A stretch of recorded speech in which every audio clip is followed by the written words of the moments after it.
சென்னை பல்லாவரத்தில் பல கோடி ரூபாய் மோசடியில் ஈடுபட்ட நபருக்கு திருமணம் நடைபெறுவதை அறிந்த பாதிக்கப்பட்டவர்கள் மண்டபத்திற்கு நேரில் சென்று தாக்கிய சம்பவத்தால் பரபரப்பு ஏற்பட்டது. அந்த காட்சிகளை பார்க்கலாம்.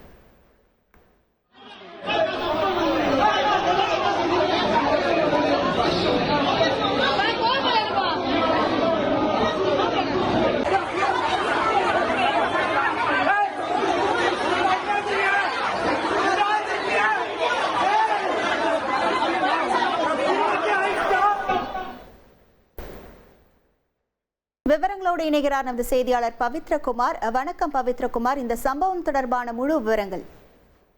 வணக்கம். அதாவது இந்த பல்லாவரம் பகுதியில் பங்கு சந்தை முதலீடு பேரில் கோடிக்கணக்கில் அந்த பண மோசடி செய்தாக கிளின்டன் என்ற நபர் மீது பலர் புகார் அளித்துள்ளனர். பங்கு சந்தையில் பல மடங்கு லாபம் கிடைக்கும் என கூறி தெரிந்தவர்களிடமிருந்தும் மற்றும் அந்த அவருடைய உறவினர்களிடமிருந்தே பெரிய தொகைகளை பெற்றுள்ளார் என்று பாதிக்கப்பட்டவர்கள் தெரிவிக்கின்றனர். மோகன பிரியா என்ற பெண்ணிடமும் முதலீடு லாபம் என்று கூறி மொத்தம் 75 லட்சம் ரூபாயும் பின்னர் கூடுதலாக ஒரு 12 லட்சம் ரூபாயும் மேலும் அந்த வீட்டு பத்திரத்தை அடமானம் வைத்து ஒரு 40 லட்சம் ரூபாய் வரையும் பெற்றதாக குற்றச்சாட்டு உள்ளது.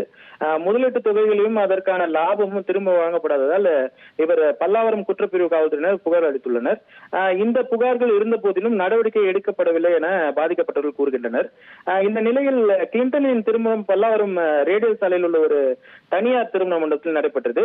இதை அறிந்த பணத்தை இழந்தவர்கள் சில திருமண மண்டபத்திற்கு சென்று அந்த மாப்பிள்ளையாக இருந்த கிளின்டனை உடல் ரீதியாக தாக்கியதால் அங்கு பரபரப்பு ஏற்பட்டது.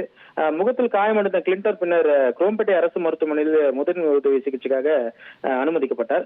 சிகிச்சைக்கு பிறகு தன்னை தாக்கியதாக கூறி கிளின்டன் சிட்லப்பாக்கம் காவல் நிலையத்தில் மோகன பிரியா உள்ளிட்ட பலர் மீது புகார் அளித்துள்ளார். இதனையடுத்து பாதிக்கப்பட்டவர்கள் மீண்டும் பல்லாவரம் காவல் நிலையத்தில் கிளின்டன் தொடர்ந்து எதிர்த்து கோடிக்கணக்கில் அவர் ஒரு பண மோசடி செய்ததாக கூடுதல் புகார் ஒன்றை அளித்துள்ளனர். இந்த சம்பவமானது அந்த பகுதியில் பெரும் பரபரப்பை ஏற்படுத்தியுள்ளது. விவரங்களுக்கு நன்றி பவித்ரகுமார். இனி செல்லும் இடமெல்லாம் செய்தி.